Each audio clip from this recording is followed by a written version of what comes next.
I'm a guy that trains agents. I try to tell them the tricks and tips to being successful in insurance sales.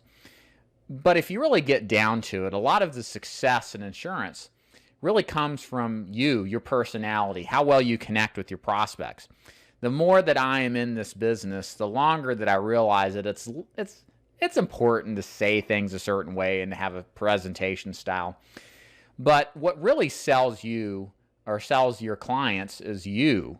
All the other information about word choices and presentation style and what process and procedures to use kind of takes a second or back seat to selling yourself. So I think, and this I found in myself as well, one of the biggest issues I had coming into sales was, as probably a lot of you do too out there, is, oh my gosh, this is sales. I've got to like agitate people. I got to pressure them into buying something they don't want. They're going to think I'm a pest. I don't want to be that jerk, right? And you get into this and you kind of apologize for yourself for doing this. But there's a lot of that I think is exacerbated by Hollywood, of course. Just like Hollywood with everything else, it projects an image of, the worst type of person, worst type of salesperson, and it's no surprise that it's the same in sales. Think Glenn Ross, or The Boiler Room for great examples. Watch those movies too if you haven't.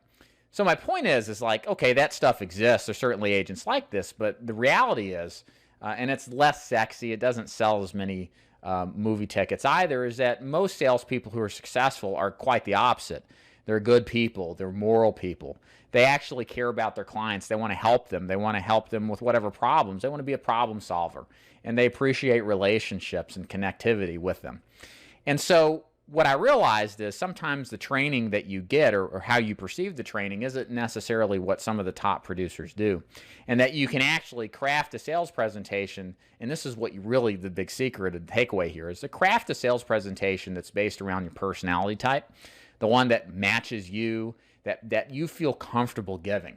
I think one of the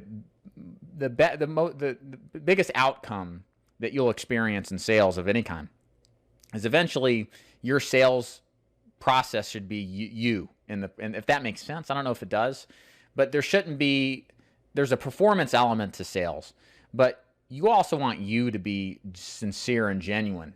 And today, that kind of thing, lack of sincerity, lack of genuineness is lacking. So if you can exhibit that in your sales process, I personally think you'll sell a lot more. You'll connect to those kind of people that really appreciate that more, and a lot of the other details tend to fall into place too.